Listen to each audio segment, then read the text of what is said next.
बिस्मिल्लाहिर्रहमानिर्रहीम, अस्सलाम वालेकुम। उमर असगर उमर स्पीक्स वाले हमारे साथ हैं। तो पहले तो मैं आपको बता दूं कि इनका चैनल अगर अभी तक आपने सब्सक्राइब नहीं किया तो ज़रूर कर लें। Umar speaks, OMERSPEAKS। तो हम दिखा भी रहे हैं, इस चैनल को ज़रूर सब्सक्राइब करें क्योंकि आपको टेक्नोलॉजी के बारे में, चाहे वो सोलर है, बिजली का मामला है, कोई और बात हो, गाड़ियों का हो, सबका पता लगता रहेगा। तो आज हमने गाड़ियों की बात करनी है। अस्सलाम वालेकुम भाई। अस्सलाम वालेकुम, थैंक यू सो मच।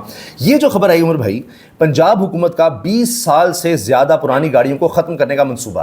अब इसकी अजीब बात यह है कि अचानक से मंसूबा सामने आया है। 20 साल पुरानी गाड़ियाँ बहुत ज़्यादा हैं, जिन जिन की हैं वो परेशान हो गए हैं जिस तक की खबर पहुंच रही है। और फिर आपको पता है मार्केट में सेंटीमेंट होता है, जिसके पास 20 साल पुरानी गाड़ी है उसकी तो ऐसे लगेगा कीमत ही गई। इस मंसूबे को हम डिस्कस करेंगे कि 20 साल पुरानी गाड़ी को कह तो ये रहे हैं कि बतदरीज ख़त्म करेंगे। अच्छा, 2028 से काम शुरू हो जाएगा, अभी ये आएगी, काबिनेट से अप्रूव होगी और उनको इंसेंटिवाइज करेंगे कि आप इलेक्ट्रिक गाड़ी की तरफ चले जाएं। 20 साल पुरानी गाड़ी रखने वाला आदमी कैसे इलेक्ट्रिक गाड़ी पर शिफ्ट हो सकेगा? जो उनकी प्राइसेस हैं वो पहले, वरना वो नई गाड़ी ना ले लेता, वो ऑल्टो सस्ती को 30-40 लाख ना ले देता। 20 साल का मतलब है कि वो 15-20 लाख से तो कम ही है नॉर्मली। असल में उस्मान भाई, हमें ना थोड़ा सा इसको समझना पड़ेगा कि ये बेसिकली गवर्नमेंट कर क्यों रही है और इसके साथ होने के बारे में। गवर्नमेंट के पास प्लान ये देखें, हमें थोड़ा सा ना उसकी बैकग्राउंड में समझनी चाहिए कि बेसिकली लॉ बन क्यों रहा है और ये लॉ बनाने का मकसद क्या है। इस लॉ के अंदर जो बात आ रही है ना, वो इसलिए आ रही है कि वो कहते हैं कि ग्रीन एनर्जी की तरफ जाएं। जो हमारे मुल्कों में पोल्यूशन ज़्यादा फैली हुई है वो पुरानी गाड़ियों की वजह से है। पुरानी गाड़ियों के अंदर एमिशन इतनी अच्छी तरीके से सेटल नहीं की जाती। हालांकि अब जो नई गाड़ियाँ आ रही हैं उनमें कैटालिटिक कन्वर्टर आता है जो कि एमिशंस को क्लीन करता है, पहले वाली गाड़ियों में नहीं होता था। इसी तरह आपके जो मेन मसला है ये आपकी कमर्शियल व्हीकल्स का है। आपकी जो आम व्हीकल्स उनका तो इतना मसला भी नहीं है, कमर्शियल व्हीकल आपकी हैं। अब लेकिन इस सारे देखें, इस प्रोसेस को एकदम करने के लिए अगर पंजाब हुकूमत अभी तक तो देखें कोई चीज़ें फाइनलाइज नहीं हुई, मगर इस चीज़ के अंदर अगर कोई चीज़ फाइनलाइज अगर वो कर देते हैं। ये 20 साल पुरानी गाड़ी आप देखें है किसकी? ये एक आम बंदे या गरीब बंदे की गाड़ी। अमीर बंदा 20 साल पुरानी गाड़ी नहीं रखता। अच्छा, मैं ये भी बता दूं, ये 20 साल मॉडल से नहीं है। इसका मतलब ये नहीं है कि 2026 चल रहा है और 2006 जो ऑनवर्ड गाड़ियाँ हैं वो सारी स्क्रैप होंगी, नहीं। जो रजिस्ट्रेशन डेट है आपकी, बेसिकली उस दिन से अक्सर गाड़ियाँ 5-5, 7-7 साल बाद रजिस्टर होती हैं। जो गाड़ियाँ जापान से भी हम लोग इंपोर्ट करते हैं वो 5 साल तक पुरानी गाड़ी आती है, उसको रजिस्टर कराते हैं। रजिस्ट्रेशन डेट से 20 साल ऑनवर्ड, ठीक है, उसमें आगे। अच्छा, अब इसमें वो करे, उनका मकसद उनका ये है कि हम किसी तरह ये पुरानी गाड़ियाँ स्लो प्रोसेस में देखें। इस तरह नहीं होगा कि एकदम आप कहें ये हो गया और 20 साल गाड़ियाँ एकदम सड़क पे नहीं आ सकती। नहीं, इस तरह बिल्कुल भी नहीं है। ना उनको इसमें मसले आएंगे अभी शुरू में, ना उनको कोई रोका जाएगा। अभी एक लॉ था, थोड़ी सी वो बातचीत जरूर चलेगी। पहले उन्होंने कुछ सर्टेन, अभी तो काबीना से मंजूरी होगी, फिर डिबेट होगी, पार्लियामेंट यानी पंजाब असेंबली में आएगी, फिर पास होगी, वो सब बातें हैं। और जो आपने पब्लिक ट्रांसपोर्ट की बात की, वो कह रहे हैं वो 2030 से 2035 के दरमियान उनको भी हम निकाल देंगे। ये जो आपने बात की बिल्कुल दुरुस्त है कि पहले कह रहे हैं कि लाहौर और फैसलाबाद में आएगा और उसमें भी मखसूस इलाकों में। लेकिन इस पर मैं आपको एक बात बताऊं, बड़ी दिलचस्प सुनील मान साहब ने कही थी, जब भी आपको याद है पेट्रोल का आया था, बाइक्स वालों को हम सब्सिडाइज करेंगे, 10-12 हज़ार पेट्रोल पंप्स हैं, हर जगह हम 2 मोबाइल देंगे, ऐप्स आएंगी, फलां होगा, ये होगा, वो होगा। अभी मैं स्टैट्स भी सामने लेकर आऊँगा, फैक्ट्स जो हैं, नंबर्स, कितनी गाड़ियाँ हैं, कितने मोटरसाइकिल हैं। तो उस वक्त सुनील मान साहब ने कहा ना, यार हमने ये सीखा है कि जो चीज़ बड़ी कॉम्प्लिकेटेड हो ना, वो इम्प्लीमेंट ही नहीं हो पाती। अब किस तरह आप ये मैनेज करेंगे? लाहौर फैसलाबाद तो समझ आती है जी, पहले वहाँ से आप करेंगे कि जी ये 20 साल पुरानी गाड़ियाँ इन शहरों में नहीं आएंगी, उसमें पहले मखसूस इलाकों में। अच्छा, क्या बैरियर लगाया होगा कि भाई ये गाड़ी जो है यहाँ सेंटर नहीं हो सकती, एक रश लगा होगा या उसको जुर्माने शुरू हो जाएंगे? अच्छा, और इलेक्ट्रिक गाड़ियों के लिए ये फ्री पार्किंग आ जाएगी, जिसकी इलेक्ट्रिक गाड़ी होगी उसके लिए टैक्स का भी होगा, उसको बड़े इंसेंटिवाइज करेंगे। मगर इलेक्ट्रिक गाड़ी वाला बंदा अभी तो वो तो यानी एक वही गाड़ी, सेम गाड़ी, वो 20-30 लाख में काम आपको अवेलेबल है। 20-30 लाख आप ज्यादा दें तो वही इलेक्ट्रिक में अवेलेबल जी, ऐसे ही। तो देखिए, इसमें मैं आपको बताता हूँ, इसमें इसको इस तरह नहीं करेंगे मेरे ख्याल में। अब आपको पता है जितने पुलिस वाले हैं हमारे, जो हमारी ट्रैफिक पुलिस है, अब ये सारे ऑनलाइन चेक करते हैं। मुझे अभी मज़े की बात है, पिछले दिनों मेरे घर के सामने में निकला तो वहाँ पर मुझे एक्सपो सेंटर के आगे छोटा सा इन्होंने रोका हुआ था, ट्रैफिक पुलिस ने मुझे रोक लिया। हालांकि ये नाका नहीं लगा सकते, मुझे रोक नहीं सकते थे, मगर इन्होंने मुझे रोका और रोक के मुझे कहा जी मैं लाइसेंस दिखा दें। मैंने कहा मेरे लाइसेंस तो नहीं है, मगर मैं तुम्हें अपना ऑनलाइन दिखा देता हूँ। उसने मुझसे पहले मेरा लाइसेंस निकाल लिया ID कार्ड नंबर से। उसने कहा कोई लाइसेंस ओके है। उसने कहा सर रजिस्ट्रेशन कॉपी, इसकी जो कार्ड है वो भी मेरे पास नहीं था, क्योंकि मैं गाड़ी में इसलिए रखता कि गाड़ी में से गुम जाए, कोई ड्राइवर सफाई करते हुए बाहर फेंक दे, गुम जाए तो नहीं मुसीबत। उन्होंने वो भी ऑनलाइन चेक कर ली। मुझे जब मैंने गाड़ी ली थी, मुझे अभी तक याद है, तो उस एक बंदे ने मुझे कहा, जो ये कार्स के डीलर्स होते हैं, तो वो जो कार्ड होता है उसने कहा भाईजान ये, और वो जो एक कॉपी सी थी उसने कहा ये आपने रखनी है वरना आपकी गाड़ी ऐसे है जैसे लोहा है बस। हाँ। फिर गाड़ी ना समझिएगा, ये उस समय मैं डर गया। और उसके बाद तो मैं वो कहता हूँ भाई सबसे ज़्यादा ज़रूरी है जितना आप गाड़ी को संभालते हैं ना उतना ही वो पेपर संभालने की जरूरत है। मैंने कहा जी अगर ये गुम गए ना तो आप समझेंगे फिर आप उसको, हालांकि वो बन जाती है। गलती भी डीलर्स की है, इन्होंने ऐसी हाइप बनाई। हालांकि अगर आपका कार्ड घूम जाए, एक प्लास्टिक कार्ड है, आपका आईडी कार्ड घूम जाता है, आपकी कुछ चीज घूम जाती है, नया बन जाना चाहिए। तो अब आईडी कार्ड आपका घूम गया और आपने नया बनवाया तो क्या आप बी ग्रेड सिटीजन हो गए? नहीं भाई, आप वही सिटीजन कहते हैं हाँ बस वो एक हब्बा है ना डुप्लीकेट, ये जी डुप्लीकेट, ओरिजिनल नहीं है, ओरिजिनल डॉक्यूमेंट्स नहीं है। पूरी दुनिया में ऐसा नहीं होता, पूरी दुनिया में डुप्लीकेट लिखते भी नहीं है। अगर हुकूमत ने पहला कार्ड दिया था वो कैंसिल होकर वो दूसरा इशू कर देते हैं, गुम गया है, नहीं मिल रहा, क्या करें। लोगों की लड़ाइयाँ, डीलर्स और आपके कस्टमर्स की इस बात पे इतनी बड़ी लड़ाइयाँ हुई हैं कि आप सोच भी नहीं सकते कि भाई ये क्या हो गया, तुमने मेरा कार्ड इधर कर दिया, कार्ड पे डुप्लीकेट लिखा है। भाई दोनों कार्ड गवर्नमेंट ने दिए, इससे कोई फर्क नहीं पड़ता। लेकिन हमारे मुल्क में क्या होगा, कम से कम अगर 50 लाख की गाड़ी है और उसका कार्ड गुम गया तो उसका 3 लाख रुपया, 4 लाख रुपया, 2.5-3 लाख रुपया आराम से टूटता है। इसके बावजूद कि अब सब कुछ ऑनलाइन है और आप की नंबर प्लेट भी आपके साथ रहनी है, बिल्कुल आपके साथ है। लेकिन ये हमारे अजीब सी, जैसे हमारे मुल्क में थोड़ी सी गाड़ी पे स्क्रैच लग गया, गाड़ी का पीस पेंट कर देते हैं ना तो कहते हैं गाड़ी गई। हालांकि मैं आपको पता है बड़ा अरसा बाहर रहा जब पढ़ने, तो मैंने वहां पे गाड़ी खरीदते हुए कभी कोई देखता ही नहीं है कि पेंट है कि नहीं है। एज फार गाड़ी साफ सुथरी है, वो उसकी एक रिपोर्ट मिलती है, वो गाड़ी ट्रस्ट भी तो होता है ना। हाँ जी, मसला ये है कि ओहो हमारे यहाँ सारा चेक करो भाई, ये बंदा झूठ बोल रहा होगा, पता नहीं कहाँ से लगी, क्या क्या होगा। मुझे इतना इन्होंने वो फोबिया मुतला कर दिया, क्योंकि आप देखिए ना हमारे यहाँ घर और गाड़ी ये एक बंदे का बड़ा एसेट होता है। वो बंदा कोशिश करता है अच्छी से अच्छी चीज़ ले, तो वो कहीं स्क्रैच आ जाए, कुछ आ जाए, अब वो बुरा लग रहा है। लेकिन मैं जब भी जाता हूँ कहते देखो जी ऐसी करते ध्यान नहीं रहेगी, लेकिन हाँ ये थोड़ा बहुत नजर आने दें, बस ऊपर से हम थोड़ा सा कर देते हैं, क्योंकि अगर हमने इसको पूरा कर दिया ना तो आपकी कीमत गिर जानी, फिर हमें ना कहिएगा ये आपका 50,000 गया, लाख रुपया गया, वो छोटी सी चीज़ पे। तो आज तक मेरी गाड़ी पर वो छोटे छोटे स्क्रैच जो है ना वो आ रहे हैं। हमारे मुल्क में ना जिस तरह आप नोट करें, जापान से गाड़ी आती है ना तो उसकी एक ऑक्शन शीट आती है। वो चीज़ एक सिस्टम गवर्नमेंट को चाहिए सेटअप कर दे, या कोई प्राइवेट सेक्टर लेके आ जाए। पाकव्हील्स एक ऑक्शन शीट बना के देता है, उसको बिकती है। मगर पाकव्हील्स वाले ही सबसे पहले ढूंढ के ना मशीनें लगा के बताते हैं ये तेरा पीस पेंट है भाई, इतनी वैल्यू गिरेगी। लेकिन एक वैल्यू गिराते हैं। इवन जापान से भी जो गाड़ी आती है वो उसका भी थोड़ा सा वो आता है लिखा हो, तो उसकी वैल्यू कम होती है। अच्छा खैर, हम इस पर आ जाते हैं। Coming back to the topic, अब मैं बताऊं, देखिए जो 20 साल पुरानी गाड़ी है ना उसके ऊपर सबसे पहले जो इफेक्ट आता है वो सेंटिमेंट्स का आता है। जिन के पास 20 साल पुरानी गाड़ी है ना, अब वो बेचारे जब बेचने जाएंगे ना डीलर के पास, तो डीलर्स उनको बिठा के पहले तो एक दफा उनके 14 तबक रोशन करेंगे। ये तो खत्म हो रही है, तो जिंदगी खत्म होने वाली सर, मैनू दे दियो होने साल 2 साल रह गए, हां वरना की करोगे, हमने लॉ आ गया तो ਤੁਹਾਡਾ किन्ने खरीदनी जी। 20 साल पुरानी गाड़ी आपकी, वो बेचारे वो तो इस वक्त बिल्कुल डर गया हुआ है। मैं आपको बता रहा हूँ, मेरे जितने लोग हैं इसलिए तो टॉपिक किया है, वो मुरझा से गए हैं। क्योंकि आप ये देखिए कि एक तो मैंने आपको जिस तरह कहा कि इंसान गाड़ी भी लेता है, अमीर आदमी ले रहा है ना तो वो अच्छा जी करोड़ों की, बहुत अमीर आदमी है करोड़ों की ले रहा है, इसलिए उसको इतना पैसा है। जी जी। लेकिन यकीन जाने कि अगर उसको पता लग जाए ना पॉलिसी चेंज हो गई है जी, इस पर करोड़ 2 करोड़ रुपया टैक्स आ गया, उसकी वो बुरी हालत नहीं होगी। जो ये 15 लाख वाली गाड़ी 20 लाख वाली से इसको पता लगेगा यार ये 19 की रहेगी, 18 की रहेगी, उसका असर हो जाएगा। तो इसमें मैं यही सोच रहा था जो आपने बात की ना कि अब वही कि उसका सेंटिमेंट ठीक है कि वो गिरता है, लेकिन भाई ये तो पंजाब की बात है, अभी सिंध है, खैबर पख्तूनख्वा है, बलूचिस्तान है, चले वहाँ आबादी कम है, नंबर 1। नंबर 2 के अभी तो सिर्फ लाहौर और फैसला की बात हो रही है, वो भी कुछ शहरों की बात हो रही है। फिर गवर्नमेंट कह रही है आपको इंसेंटिवाइज भी करेंगे, अभी वो देख तो लें। लेकिन आप वाली बात है कि लोगों ने अभी से डरना शुरू कर देना कि अभी 2028 के बाद अगर आज भी अप्रूव हो जाता है तो प्लान ये है कि उसमें भी 2 साल तक है। तो बहरहाल उसको देखते हैं। ये बहुत ज्यादा ये डीलर्स के पास जाकर ना ये ना कीजिएगा कि आप अपनी गाड़ी बिल्कुल औने पौने बेचें इस खौफ से कि जनाब ये तो बिल्कुल ही काम खत्म हो गया, और जिस दिन ये आ गया उसके बाद तो आपकी गाड़ी किसी ने खरीदी नहीं। उसके बाद मेरे ख्याल में 20 साल बिल्कुल गलत नहीं होगा, क्योंकि प्राइस तो गिरेगी। मैं आपको बता रहा हूँ, कुछ लोग मेरे ख्याल में इसमें डिमांड बढ़ भी सकती है, क्योंकि 20 साल पुरानी गाड़ियाँ जो लोग ढूंढेंगे, क्योंकि हमें गवर्नमेंट उस पर इंसेंटिफाई करेगी।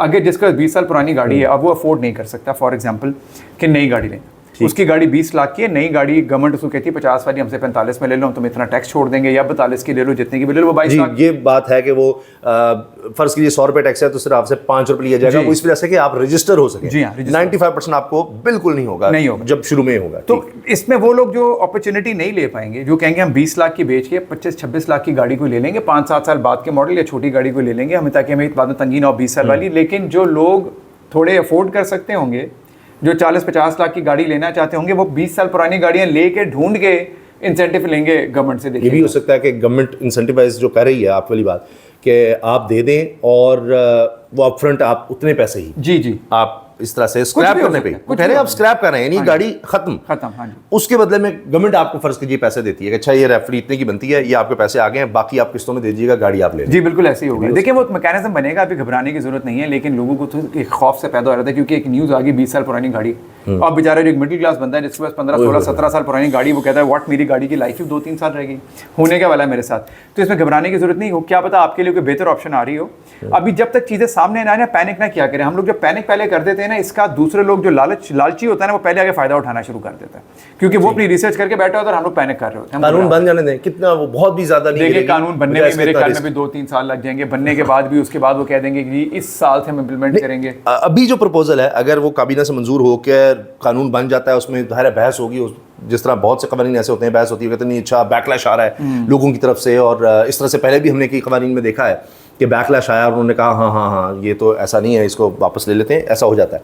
तो पता नहीं क्या हो, लेकिन अगर आज भी हो जाए तो 2028 की बात है। जो मंसूबा है, जो लॉ पास होने के लिए जा रहा है, जो ड्राफ्ट है, जो प्रपोजल्स हैं, उनमें है 2028 से शुरू होगा। और उनमें आपको बताया लाहौर, फैसलाबाद, ये 2 शहर और उनके भी कुछ इलाके, फिर आहिस्ता आहिस्ता बढ़ेगा और 30-35 में जाके पब्लिक ट्रांसपोर्ट। साहब इसके अंदर सवाल बेसिकली जो मुझे जिसकी परेशानी है ना, मुझे ये चले 20 साल वाली तो चीज़ें मैनेज हो जाएंगी, वाकई 20 साल पुरानी गाड़ी को स्क्रैप होने वाली हो तो उसको वो स्क्रैप भी हो जाएगी। लेकिन एक बहुत बड़ा मसला है क्लासिक कार्स का। अब आप इसके अंदर देखें, बहुत सारे लोगों के पास, आपकी बहुत एलीट क्लास के पास, पुरानी एलीट के पास ही है वो क्लासिक्स खड़ी हुई हैं और they are very expensive cars. मैंने देखी वो इंपोर्ट की गई हैं, मैंने देखी हैं, मैं गया हूं, इनके बाकायदा कंपटीशन होते हैं और उस कंपटीशन को मैंने कवर किया हुआ है। वो प्राइसलेस कार्स हैं, जिसके पास है वो बेचता नहीं है, 100 साल पुरानी गाड़ी है। मेरे एक दोस्त हैं, उनके पास ना, ये हमारे घर के पास ही रहते हैं वैसे, उनके पास 1969 की मर्सिडीज एस क्लास है, पहली ऑटोमेटिक मर्सिडीज जो भुट्टो ने इंपोर्ट की थी 69 में। अब वो देखें, वो उनके पास खड़ी हुई है और वो कहते हैं ये गाड़ी मैं 2 करोड़ की भी नहीं दूंगा। वो गाड़ी पुरानी सी है मगर इट्स इन इमैक्युलेट कंडीशन, उन्होंने रिस्टोर की होती जो भी, मगर अब वो तो 50-60 साल पुरानी गाड़ी, उसका क्या बनेगा, उसका कोई मैकेनिज्म निकालेंगे, कौन सी गाड़ी क्लासिक होगी, कौन सी रूटीन की होगी। मेरे ख्याल में तो मेहरान भी क्लासिक है भाई, जो पुरानी मेहरानें खड़ी है, सुनील मंचपास साहब के पास एक खड़ी हुई है मेहरान, उन्होंने पूरी रिस्टोर की हुई है, उसका क्या बनेगा। ऐसे ही है, वो तो मुझे बड़ी पसंद है। ताबिश हाशमी साहब ने पूरी उन्होंने पार्किंग्स पे लगाया ही है, अपनी एफएक्स की थी, अपनी एफएक्स को उन्होंने वो करवाया, एफएक्स करवाया, मेहरान को करवाया, ठीक मेहरान है, आई थिंक एफएक्स है। अच्छा चले, मेहरान सुनील मंच, उनके पास एफएक्स थी पुरानी, एफएक्स उसके पास है, सुनील मंच के पास, उन्होंने मेहरान करवाई, वाइस वर्सा, एफएक्स सुनील मंच साहब के पास है और मेहरान जो है वो ताबिश हाशमी ने करवाई, अपने वालिद की और उनकी वो थी। खैर अच्छा, इसमें जो मैं सारी इसमें डिटेल पढ़ रहा था, चूँकि ये हमारे बड़े अच्छे कुलीग ही हैं, राय शाहनवाज, उनकी ये पूरी खबर है और उर्दू न्यूज़ पर मौजूद है। इसमें उन्होंने कहा कि अब हुकूमत इस तरफ देख रही है कि जी चार्जिंग फैसिलिटी किस तरह देनी है, क्योंकि आहिस्ता आहिस्ता हम जा रहे हैं इलेक्ट्रिक व्हीकल्स की तरफ, उसको इंसेंटिवाइज करना है। BYD की अभी 2000 गाड़ियाँ पहली दफ़ा पाकिस्तान की तारीख में हुआ है कि जी शिप में आ गई हैं और इस तरह नहीं होता। चाइनीज़ कंपनीज़ को कहा जा रहा है कि आप यहाँ पर आ जाएँ और करें, क्योंकि हमने ये स्मॉग से और इससे बचना है। और उसमें कहा जा रहा है कि 37% कहा जाता है कि ज़्यादातर इस वजह से है, गाड़ियों की वजह से, और उसमें 90%, 80 to 90% तो बाइक्स हैं। वो मैं आपको फैक्ट्स अभी देता हूँ, लेकिन हमारे यहाँ अभी तो कुछ चार्जिंग का, बैटरी स्वैप का, ये भी कह रहे हैं जी बैटरी पड़ी होगी और वो आप स्वैप कर लें, किसी तरह से 1% भी नहीं अभी कवरेज है। सिर्फ कराची, लाहौर, इस्लामाबाद में है और वो भी नाकाफ़ी है, और इसको बड़ा अरसा लगेगा। जब ये होगा तो फिर आप जाएंगे, आप इलेक्ट्रिक गाड़ियाँ ले आएँ, चार्जिंग ही नहीं है तो क्या करेंगे आप। सीएम, अभी आपने सुना होगा सीएम पंजाब वो कह रही है कि पंजाब के अंदर 3000 हम लोग चार्जिंग स्टेशन लगाने लगे हैं, पूरे मोटरवे को में वो कह रहे हैं चार्जर्स हमारे हर स्टेशन पर आने लगे हैं। वो फेडरल ने अनाउंस किया हुआ है, और पंजाब में वैसे 3000 चार्जिंग स्टेशन का इनका पूरा प्लान है। उन्होंने कहा हर पेट्रोल पंप के ऊपर चार्जिंग स्टेशन होना वो लाजिम कर देंगे, पेट्रोल वाले इंस्टॉल करें और आ जाएगा। अभी तक देखें, आपकी जो मोटरसाइकिल की आप बात कर रहे हैं ना, पाकिस्तान के अंदर बड़ी तेज़ी से रेवोल्यूशन आई है इलेक्ट्रिक स्कूटीज़ की। जी जी, और इतनी ज़्यादा इसमें कंपनीज आ गई हैं और वो बहुत ज़्यादा बिक भी रही हैं माशाल्लाह। इसमें आप देखें, बच्चियाँ, औरतें घर से निकली इंडिपेंडेंट हुई हुई हैं, और वो इलेक्ट्रिक, उनके पास 70,000 से लेकर 4 लाख रुपए तक का मॉडल है स्कूटीज़ में। फिर इसमें तो फैंसी बाइक्स भी आ गई हैं जो बड़ी बनी हुई है, उनके अंदर स्पीकर लगा के आवाज़ भी निकाल रहे हैं। चाइना हर चीज़ लेके आ गया, और वो मेरे ख्याल में इस वक्त जो बंदा बाइक खरीद रहा है वो इलेक्ट्रिक की तरफ ही जा रहा है ज़्यादा। अभी तो लोग घर में चार्जिंग करें, क्योंकि देखें लोकली जब आपने ट्रैवल करना है, ज़्यादा चार्जिंग स्टेशन का मसला देखिए, हमारी बिजली बहुत महंगी है। लोगों को इस वक्त लालच ही है कि 2 सोलर प्लेटें लगा के नीचे बाइक चार्ज कर लो। अगर उन्होंने बाजार से चार्ज करनी है, अपने घर के मीटर भी चार्ज करनी है, तो फिर तो उनको पैसे नहीं बचेंगे। वो बाइक के साथ बजट रखते हैं। देखिए छोटे छोटे MPPT कंट्रोलर्स आते हैं 30-35 हज़ार रुपए के, उसके ऊपर 4 प्लेटें लगा के आप बाइक चार्ज कर लेते हैं और आपका 1.5 लाख के अंदर घर में सोलर सिस्टम लग जाता है फॉर चार्जिंग ए व्हीकल। आपको घर में भी उसको आप थोड़ा सा यूज़ कर सकते हैं बाद में, जब तक वो जो बड़े छोटे लेवल के ऊपर सिस्टम लग जाता है। तो लोगों को लालच ही है। देखिए एक बंदा जो मोटरसाइकिल के ऊपर 8 से 10 हज़ार महीने के, जो 1500-2000 का महीने का पेट्रोल खरीदता है, उसके 8-10 हज़ार बचना शुरू हो जाए, उसके लिए एक मेजर चंक बच रहा है जिसकी 50-60-70 हज़ार तनख्वाह है, उसकी 20-25% उसकी इनकम है। तो उनको ये इलेक्ट्रिक स्कूटीज और इसमें सामान भी आ जाता है फैमिली, लेकिन ये लॉन्ग रूट्स के लिए तो देखें ये है ही नहीं, ये शहर के लिए। और मुझे बताऊं, आप घर के अंदर जितने लोग आपके जिन्होंने इलेक्ट्रिक गाड़ियां भी ली हुई हैं वो सिर्फ सोलर पे ही चार्ज करने के लिए ली हुई हैं, क्योंकि अमीर तबका है, घर पे सोलर ही बड़े बड़े लगे हुए हैं, बड़ी बड़ी गाड़ियां, क्योंकि छोटी गाड़ी सस्ती गाड़ियां तो है नहीं, और ये घर लगा रहे हैं और वो और फर्दर सेविंग कर रहे हैं। मुझे नहीं लगता कि कोई जाके, क्योंकि हमारे घर के साथ जो आरामको पंप है उस पर चार्जिंग स्टेशन, मैंने आज तक वहाँ पे कभी कोई नवा एक गाड़ी खड़ी हो देखी हो, वरना मैंने कभी चार्जिंग इतनी तेज चार्जिंग में नहीं है ना, घर पर तो हो सकती है, और दूसरा अमीर तबका ही ले सकता है, क्योंकि इस पर हम बात कर चुके हैं अपनी कुछ पिछली वीडियोस में कि अभी भी इस वक्त आज के दिन की बात करें तो इलेक्ट्रिक जो कार है वो फीजिबल एक आम आदमी के लिए नहीं है। वो पता नहीं 10-15 साल में पैसे पूरी नहीं करेगी, उसके बाद रेंज एंजाइटी बहुत हिट करती है आपको इसमें। अभी आप देखें घर से बाहर निकल गए, लाहौर से बाहर अगर आप, तो आपको एंजाइटी होनी शुरू हो जाएगी, मेरी गाड़ी बंद हो सकती है कभी भी, मेरी गाड़ी को चार्जिंग चाहिए मुझे। भेरा में जाके अगर 2 गाड़ियां वहां पे लगी हुई आपसे पहले, तो आप 2 घंटे तो वहीं बैठ गए और उन्होंने कहा जी चार्जर खराब है, तो चार्जर फिर आप क्या करें, मसला कैसे, ये रेंज एंजाइटी बड़ी शदीद है। अच्छा, गाड़ियों का मैं आपको बता दूं कि ये 2024 के जो अभी तक दादुशुमार है, कोई कंफर्म और एक एक चीज़ करके हमारे यहाँ सालों लग जाते हैं, हालांकि हर साल आ जाना चाहिए। बहरहाल 2024 के लास्ट इकट्ठे किए गए हैं। पंजाब में तमाम इकसाम की तकरीबन 2,45,34,000 गाड़ियाँ सड़कों पर हैं। इनमें मोटरसाइकिल्स सबसे ज़्यादा हैं, जो कि 2,05,00,000 तो सिर्फ मोटरसाइकिल्स हैं, 2,05,00,000। बाकी तकरीबन 22,55,000 कारें हैं, 6,15,000 से ज़्यादा डिलीवरी वैन और पिकअप हैं, 5,78,000 टैक्सियाँ हैं, करीबन 98,000 बसें हैं, 84,000 ट्रक हैं, 70,000 के करीब रिक्शे रजिस्टर्ड हैं। और इलेक्ट्रिक गाड़ियां तो अभी तक कोई इतना पता ही नहीं लग सका, बहुत कम है, मतलब चंद हज़ार में आप कह सकते हैं। अब शायद होगी, क्योंकि 2024 में तो बताया जा रहा था कि 6,000 हैं, अब उसमें 25 और 26 में काफ़ी इजाफा हुआ है, तो 6,000 से तो बहुत ज़्यादा चलेगी होंगी, शायद 3-4 टाइम्स हो गई हूँ। लेकिन ये बात आप नोट करें कि 22,55,000 कारें हैं, जबकि मोटरसाइकिल कितनी है, 2,05,00,000। तो जब ईवी में अगर आपने जाना है, अगर आप कह रहे हैं जी पोल्यूशन इस तरह से हो रही है, या गवर्नमेंट दादोशुमार अपने निकालती है कि तकरीबन 39% हिस्सा फ़ज़ाई आलूदगी में ट्रांसपोर्ट का है, जो पंजाब में हम देखते हैं बहुत ज़्यादा पोल्यूशन का कहा जाता है, और ये स्मॉग का सीज़न आ जाता है, 39% हिस्सा है। 39% मान लें तो इस 39% में कम अज़ कम फिर 30% या 35% तो मोटरसाइकिल्स का है। नहीं, तो आप जो बात करें ईवी की, तो पहले तो फिर उधर आना चाहिए। नहीं साहब भाई, इस तरह नहीं, डजंट वर्क दैट वे। देखिए अगर एक मोटरसाइकिल 70 सीसी है और एक गाड़ी आपकी 1000 सीसी है, तो एमिशन, अमाउंट ऑफ एमिशन जो है 1000 सीसी वाली की 10 टाइम्स, बसेस और ट्रांसपोर्ट वो बहुत ज़्यादा, तो वो ऑलमोस्ट आपकी ना, आप उसी रेशियो पे आ जाते हैं। कि अगर आपके एमिशन का इंजन बड़ा है आपका, जो बेसिकली आपने पेट्रोल या डीजल इंजन लगा हुआ है, उसकी पावर कितनी है, उसकी हॉर्स पावर कितनी है, उसके मुताबिक वो एग्जॉस्ट जनरेट कर रहा है। बाइक्स के छोटे छोटे होते हैं, और वैसे मैं बताऊं सबसे ज़्यादा बाइक में ही रेवोल्यूशन आई है। आप अगर परसेंटेज वाइज निकालेंगे कि लोग अपने गैसोलीन इंजन से इलेक्ट्रिक गाड़ियों में कितने कन्वर्ट आए हैं, बाइक्स उससे बहुत ज़्यादा आएंगी। ऐसे ही है, बाइक्स उससे बहुत ज़्यादा आएंगी ऑटोमेटिकली। और क्योंकि हमारी जो बाइक्स है ना लोकल, इनकी लाइफ भी कम है। ये फॉर एग्जांपल 5, 7 साल, 8 साल, 9 साल, इसके बाद ऑटोमेटिकली ये बाइकें पुरानी होती हैं, स्क्रैप। और इलेक्ट्रिक बाइक का मैंने देखा है वो 2 से एवरेज की अगर हम बात करें, वो चलने पर भी डिपेंड करता है, 2 से 3 साल में वो अपने पैसे पूरे कर लेती है। लेकिन नहीं, मैं आई डोंट एग्री इसमें। ये यही बोल के बेचते हैं। आप मुझे बताएं कितनी बाइक्स हैं जो लिथियम बैटरी दे रही हैं? बहुत थोड़ी हैं।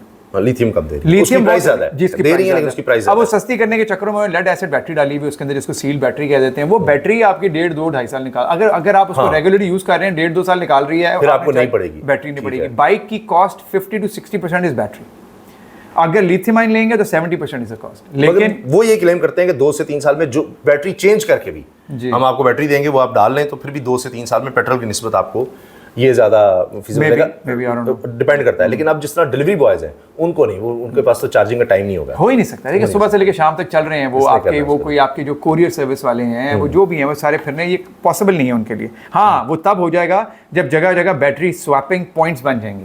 आप गुजर रहे हैं टाउनशिप से, वहाँ से बैटरी स्वैप की और आगे चले गए DH, घूमते फिरते वापस कहीं से आते हुए कहीं और से ले ली। अच्छा, अब ये जो इलेक्ट्रिक गाड़ियाँ खरीदने वालों के लिए रियायत का है वो तो चले ठीक है, मगर अभी तक दूर दूर तक नज़र नहीं आ रहा कि आम आदमी इलेक्ट्रिक गाड़ियाँ ले सकेगा।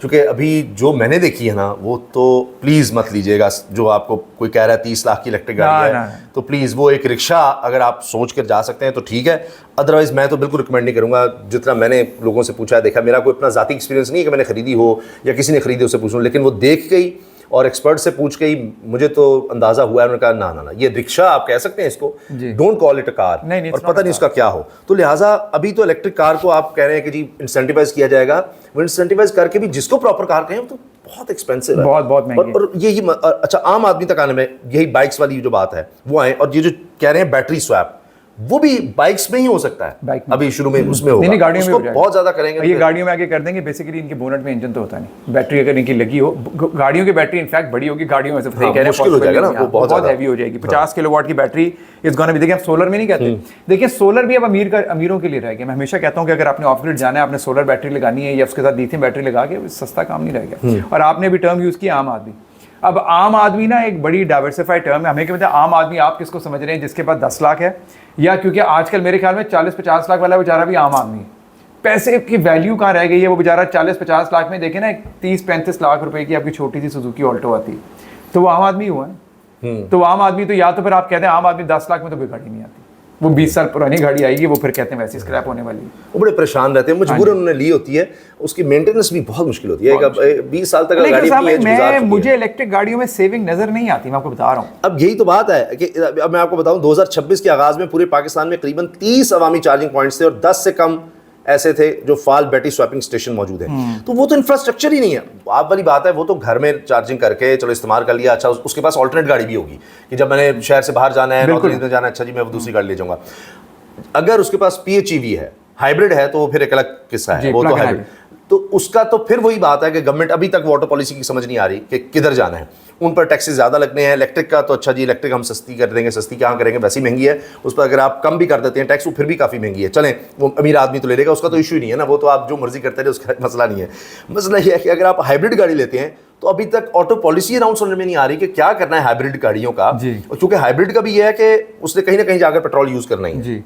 असल में स्वाभाविक अभी तक ना मुझे समझ नहीं आ रही कि गवर्नमेंट ने अभी तक ऑटो पॉलिसी क्यों नहीं दे रही। इनके अंदर मसला चल के रहा है, IMF के साथ इतनी देर हो गई, अभी तक ये खुद कंफ्यूज है। कभी रिपोर्ट आई थी 25% सेल्स टैक्स करने लगे 8% से बढ़ा के, और अब जो नई रिपोर्ट्स आ रही हैं उसके मुताबिक वो कह रहे हैं 18 या 18.5% हम करेंगे इसकी टैक्स। अभी कुछ कंपनियां हैं बेचारी, वो कह रही हैं 31 जुलाई से पहले गाड़ी ले लो, ऑल इनवॉइस कर देंगे आपको, पुराने टैक्सेस में आप लोग आ जाएंगे, और नई वाली की अभी तक कुछ समझ ही नहीं आ रही। गाड़ियों ने यह साहब, हम पहले जब प्रोग्राम से पहले ही बात कर रहे थे कि बहुत सारी कंपनियों ने प्रोडक्शन रोक दी हाइब्रिड्स की, क्योंकि उनके पास ऑटो पॉलिसी नहीं है, उनको पता ही नहीं कि हमने गाड़ी बेचनी कितने की है, कैसे बेचनी है, किसको बेचनी है। और बहुत सारी कंपनियों ने गाड़ियाँ बेच दी और इन्वॉइसिंग की नहीं है, उन्होंने गाड़ियों के पैसे ले लिए, उन्होंने कहा जी आप गाड़ी के पैसे आप हमने आपसे ले लिए, मगर जब इनवॉइस आएगी उसके मुताबिक आपकी गाड़ी के पेपर आपको मिलेंगे, तो ये जो भी डिफरेंस होगा वो आप अगर कम हो गया टैक्स तो कम कर देंगे, बढ़ गया तो फिर आपको देना पड़ेगा ये वरना गाड़ी के कागज मिलेंगे तो कंपनी एक बहुत बड़ी कंपनी जो पाकिस्तान की है, वहाँ पर मेरा एक अजीज काम करता है, वो कह रहा है कि जी अगर ये पॉलिसी में बहुत ज़्यादा शिफ्ट हो गया, टैक्स बहुत ज़्यादा बढ़ गया हाइब्रिड पर, PHEV हो या HEV हो, यानी जो बैटरी हाइब्रिड है और जो इलेक्ट्रिक हाइब्रिड है, तो फिर हम सोच रहे हैं कि हम भी पेट्रोल पे आ जाएंगे। यस, आएंगे, सारे आएंगे। देखिए मेरी बात सुनिए, कहते हैं बॉडी वही, सारा कुछ वही, अंदर इंटीरियर एक्सटीरियर हर चीज़ वही है, हमने सिर्फ उसका इंजन जो है वो डिफरेंट करना है,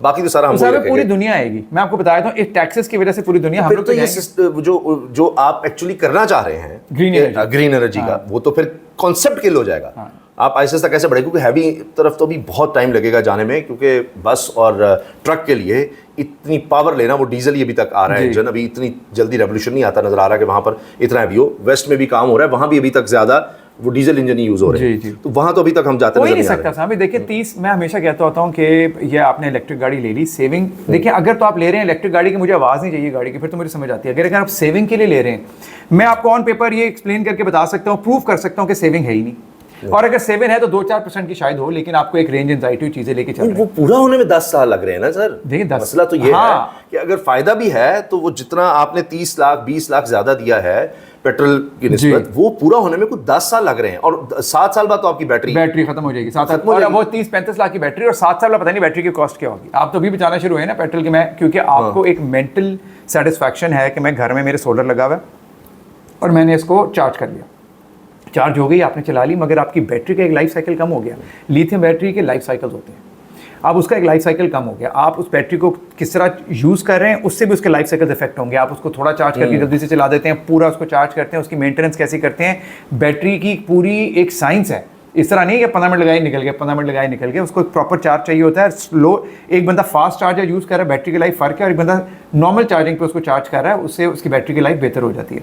तो ये सारी चीज़ें हैं। और आप जब गाड़ी बेचने जाएंगे 4-5 साल के बाद, आपको क्या लगता है कि बंदा जो खरीदने वाला होगा वो कहेगा भाई तुमने 50% या 60% तुमने बैटरी की लाइफ यूज़ कर ली है, फिर क्या हो गया? तो मैं तो ये बाकी नहीं चला सकता, मेरे लिए अभी बचा था 2-3 साल की, उसके बाद क्या? वो आपकी गाड़ी की उतनी वैल्यू कम होगी। अभी मुझे बताएं, आप जो हेवल कितनी बिकती?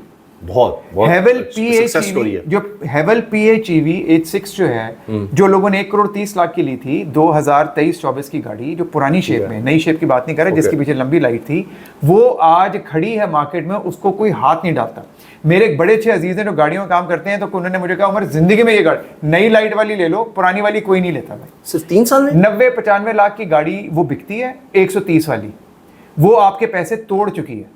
देखिए 3 साल में, सिर्फ 3 साल में। आप पता करें मार्केट, ये सब जो हमारे व्यूज पे सुन रहे होंगे, आप पार्क व्हील्स खोल लें, आपकी सारी प्राइसेस भी चले जाएं, किसी भी वेबसाइट पे आप देखिए प्राइस डिमांड देखें, 1 करोड़ 1 करोड़ 500 रुपए डिमांड भी नहीं कर रहा होगा 130 वाली गाड़ी की। इन्होंने उस वक्त उस पर ऑन भी दिए में 5-5 6-6 लाख रुपए।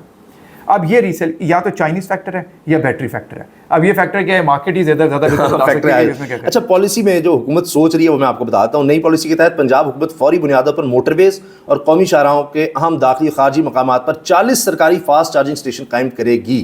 कायम हुए नहीं, करेंगे। स्टेशन हुकूमत की मलकियत होंगे, लेकिन इनका इंतजाम देखभाल निजी कंपनियों को दिया जाएगा। और फिर मोटरवेज और शाहराहों पर करीबन 80 किलोमीटर बाद फास्ट चार्जर नस्ब करने की तजवीज़ है। शहरी इलाकों में ज़्यादा आबादी वाले हिस्सों के लिए 5 से 7 मुरब्बा किलोमीटर के अंदर कम से कम एक अवामी चार्जिंग सहूलत का तस्वुर पेश किया जा रहा है।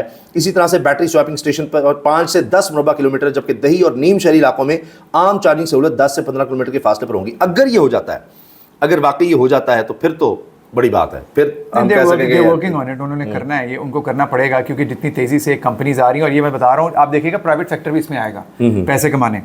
प्राइवेट सेक्टर भी आगे चार्जिंग पॉइंट्स लगाएंगे अपने, और ऐसी जगह पे लगाएंगे जहाँ पे आके उन्होंने कहना है कि जहाँ पे चार्जर्स हैं नहीं। अभी मैं बताऊँ, सरकारी पार्किंग, बस डिपो, दीगर जगह सरकारी, हाँ जी, और बड़े बड़े दफातर होंगे, वहाँ स्टेशन होंगे। बल्कि इस्लामाबाद में एक जगह पर है भी, और वहाँ बड़ा स्कैंडल बना। उन्होंने कहा हमारे यहाँ लगे हुए हैं बड़े फास्ट चार्जर अलग किस्म के, तो अपने दोस्तों को, यारों को, ब्यूरोक्रेट्स फोन करके कह रहे हैं उनकी गाड़ियाँ लगी हुई हैं और वो मुफ्त चार्ज करके जा रहे हैं। यहाँ पर ये हो रहा है, ये मैं आपको फैक्ट बता रहा हूँ, हुआ है, ये रिपोर्ट हुआ है, और इस पर मैंने पूरी वीडियो की थी और बात की थी, और ये शायद चंद हफ्ते पहले की बात है। तो यहाँ ये भी हो रहा है। तो सरकार पर जब आ जाएगा तो उसका बड़ा ज़बरदस्त इस्तेमाल होगा। तो इस तरफ लाया जा रहा है, फ्यूचर यही है, उस तरफ जाना है। जिस हम सोलर की बात करते हैं ना, आज फ्यूचर इलेक्ट्रिक है, लेकिन अभी उसमें बहुत ज़्यादा टाइम है। अच्छा, जो आपने बात की ना इलेक्ट्रिक गाड़ियों की, मुझे बार बार याद आ रहा था मोबाइल की। अगर अभी हमें समझ नहीं आती तो बस किसी भी मोबाइल की आप कॉन्सेप्ट को ले लें, हाँ। वही इलेक्ट्रिक गाड़ियों पर तकरीबन 100%। अगर आपने करीब तरीन समझना है तो वो समझ लें। आपके मोबाइल फोन में best of the best battery use हुई होती है, लिथियम आयन बैटरी होती है। 2-3 साल बाद देख लें उसका। नहीं, 3 साल मैं कहता हूँ नहीं, बहुत अच्छे। मैंने अभी लास्ट फोन अपना चेंज किया है, वो मैंने 2021 में लिया था, और मैंने अब फोन चेंज किया 5 साल बाद। ठीक है। उसकी बैटरी लाइफ 50 to 60% खत्म हो चुकी हुई थी। और Not मैं bad, नॉट not बैड, लेकिन मैं बताऊँ यानी वो एक चार्जिंग पर फिर भी आपके 5-6 घंटे निकाल ही रहा था। लेकिन एक देखिए, पहले होता था कि सुबह चार्ज करता था, क्योंकि मेरा यूजेज बहुत ज़्यादा है, तो मेरा शाम तक, रात तक मेरा फ़ोन चलता था। लेकिन अब मुझे दिन में 2 दफ़ा चार्ज करना पड़ रहा था। वहीं पे आगे जहाँ गाड़ी की रेंज ही आपकी 300 किलोमीटर है, वो वैसे ही 150 300 वाली 200-250 पे रह बंद करती है, क्योंकि 20% सेविंग करते हैं। तो सेल में आपको कितना उसका ऑल्टरनेट जो है, आज अगर देखा जाए उस वक्त तो ज़ाहिर है प्राइस को नहीं देख सकते। रीसेल उसकी, हाँ, रीसेल उसकी कुछ भी नहीं, हाफ भी नहीं, कुछ भी नहीं। उस प्राइस पे इस पे लिया था, उससे भी हाफ नहीं थी। नहीं, मैंने तो फोन, मेरा फोन की बात कर रहे हैं जी, वो जो मैंने लिया था, मेरा मैं बता देता हूँ। 21 में आप देखे ना, डॉलर्स किधर था ना, डॉलर आप रेट देखे ना कहाँ था, आज डॉलर कहाँ चला गया। S21 प्लस था मैंने जब लिया था, क्योंकि वो सैमसंग एवरी ईयर के साथ निकालता है। 21 में 21 निकाला, 20 अब जैसे 26 में, अब 26 चल रहा है। 21 प्लस मैंने लिया था उस वक्त 1 लाख और कुछ 15-20 हज़ार रुपए का 21 प्लस। अब उसकी वैल्यू क्योंकि मॉडल पुराना हो गया, मैंने कहा इसकी रीसेल गाड़ियों की तरह तो नहीं हो सकती, इसका मॉडल पुराना हो गया, मैंने तो 25,000 के एक दोस्त को दे दिया। अच्छा, यानी शायद वो 40 का चला जाता, मैक्सिमम यही था। 35। अब वही चीज़ नई कितने की आ रही है? 4 लाख, 5 लाख। देखें सेम इसमें, हाँ, अगर आप वो तो मॉडल ही बंद हो गया ना। 26 प्लस उस रेंज का इज अराउंड 3.25-3.5 के बीच में, और जो 26 अल्ट्रा इज अराउंड 4.5 लाख। तो आप देख लें, गाड़ियों का भी फिर यही होगा, इलेक्ट्रिक गाड़ियों का, जो उस मॉडल की आप 10 साल बाद नहीं लेने जाएंगे। बैटरी की लाइफ है ना, वैसे ही बैटरी मेन फैक्टर है। आपका मेन फैक्टर ही बैटरी है। फोन में आपका main factor actually is not the battery इसकी सस्ती, इसकी स्क्रीन जो मेन फैक्टर है। अच्छा, लास्ट में गवर्नमेंट कह रही है कि जी तमाम जितनी भी गाड़ियां हैं सरकारी, और माशाल्लाह हमारे यहाँ तो कोई 85,000 गाड़ियाँ बताई जाती हैं पूरी सरकार की, और इंग्लैंड में बताया गया कि टोटल उनके पास 85 हैं।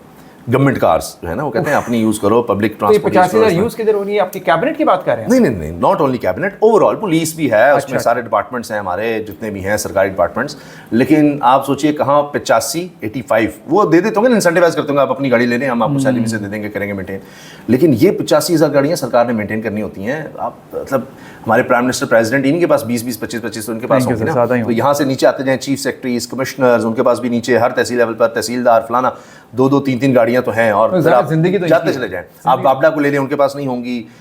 PIA अब तो खैर प्राइवेटाइज हो गया, स्टील मिल या जितने भी इदारे हमारे होंगे, आप लोकल गवर्नमेंट के इदारे ले लें, हॉस्पिटल्स को ले लें, तो सबके पास सरकारी गाड़ियाँ तो काफ़ी ज़्यादा है। अब पंजाब सबसे बड़ा सूबा है, सबसे ज़्यादा यहाँ पर होंगी, तो कह रहे हैं अब हमने आहिस्ता आहिस्ता कोई भी गाड़ी जो भी खरीदी जाएगी पंजाब में हाइब्रिड होगी, ये इलेक्ट्रिक होगी, वो फुली इलेक्ट्रिक पर आहिस्ता जा रहे हैं। वो जा रहे हैं, और वो सोलर भी उसके सोलराइजेशन भी शुरू की हुई, किसकी चार्जिंग। अभी तो मैंने कुछ जगह पे देखा है जो बाकी बसें वो जनरेटर पर चार्ज हो रही होती हैं। उन्होंने अभी उधर वो उन्होंने टेंडर किए हुए हैं सोलराइजेशन के, कि यहाँ पर सोलर पैनल लगाएं। जितनी हमारी इलेक्ट्रिक बसेस भी हैं इलेक्ट्रो के नाम से जो इन्होंने पंजाब में निकाली हुई है, तो वो भी सारी चार्ज कुछ जगह लग गए हैं कुछ। लेकिन जी अच्छा प्रोजेक्ट है, देखें ये अच्छा है आपकी इनकी, ऑल्दो के वो खर्चा भी आपने और हमने और इस पब्लिक नहीं दे, और किसने देना है? वो मुफ्त नहीं है, और उसमें भी बैटरी का तो वही चक्कर होगा भाई। हाँ होगा, लेकिन गवर्नमेंट को क्या फर्क पड़ता है जी? वो टेंडर करेगी, वो दोबारा नई बैटरीज डालेगी। लेकिन वो जो सुबह जो सरकारी गाड़ियां जानी है, वही गाड़ी फर्ज करें 50 लाख की थी, वो 1 करोड़ की जो इलेक्ट्रिक लेनी है, ये कहकर कि हम सरकारी इसलिए ले रहे हैं कि हम इनिशिएटिव ले रहे हैं कि स्मॉग कम हो, यहाँ पोल्यूशन कम हो, ठीक है, मगर वो खर्चा पड़ना हमें ही है। लेकिन उसके बाद इनिशिएटिव ये देखें ना, इसमें ये होता है कि मेंटेनेंस एक गाड़ी की खत्म हो जाती है, इंजन नहीं है गाड़ी का। ये होता है, ये था करप्शन जो मसला है ना हमारे ऑयल चेंज में आ जाता है, पेट्रोल में हर दफा डीजल सही डाल रहे नहीं डाल रहे, बेरिंग पेट्रोल पर सर जी, पेट्रोल भी बढ़ा क्या आपने मसलन 400 का डलवा के वो 600 का कर लें, इस तरह कर लें। और ये चेक एंड बैलेंस रखना आसान काम नहीं है, ये हम बातें कर लें, बड़ा मुश्किल काम है। इसलिए इलेक्ट्रिक गवर्नमेंट्स के लिए ठीक है, क्योंकि उसके मेंटेनेंस के जो पैसे वो बचेंगे ना उनके, क्योंकि वो बिल दूसरा के जा नहीं सकते। अब मुझे नहीं पता वो 6-6 महीने बाद बिल्स कुछ और डाल देंगे, मोटर खराब हो गई, कुछ खराब हो गया, I don't know. So let's come to the conclusion, क्योंकि आम आदमी की हमने इसमें ज़्यादा बात की थी, तो बाइक्स वाला तो जा रहा है, वो ठीक है, इलेक्ट्रिक बाइक्स की तरफ जो जाना चाहता है, जिसका यूजेज हिसाब से है, वो सोच समझ के उसको देख कर ले। कार्स का यह है कि बहुत ज़्यादा पैनिक ना करें, किसी की बात में ना आए, वेट फॉर द लॉ, उसको हो जाने दें। हो सकता है उसके बाद जाहिर है कि पैसे नीचे जाएंगे, सेंटीमेंट मुझे लगता है शायद वो भी ना, हाँ ये भी हो सकता है कि अभी ये ना हो, उसको डिले कर दिया जाए कि अच्छा जी आपके पास इतने साल हैं अब, ताकि आप 20 साल पुरानी गाड़ियाँ खरीदना ही छोड़ दें, जिनके पास हैं वो किस तरह चले जाएं। और अगर आता भी है तो ज़्यादा इंसेंटिवाइज होगा, उसको भी देख लें, उसको भी सोच लें। हो सकता है कि जितनी गाड़ी आपकी लॉस पर बिक रही हो, उतना ही गवर्नमेंट आपको इंसेंटिवाइज कर दे। फर्ज करें कि आज आपकी वो गाड़ी 15 लाख की है, लेट्स सपोज, जो 20 साल पुरानी है, कोई गाड़ी ऐसी 15 लाख की है, और कोई किसी को पास जाएंगे जी अब तो 10 लाख ही ले लो, क्योंकि तो KP में जाएगी, तो सिंध में जाएगी, या फलां जगह जाएगी, तो कुछ भी नहीं है, तो आप वेट कर लें, और हो सकता है कि आपको गवर्नमेंट ही 5 लाख का फायदा दे दे उसमें। बिल्कुल ऐसा कुछ बिल्कुल होगा। जनाब इजाज़त दीजिए, अल्लाह हाफ़िज़।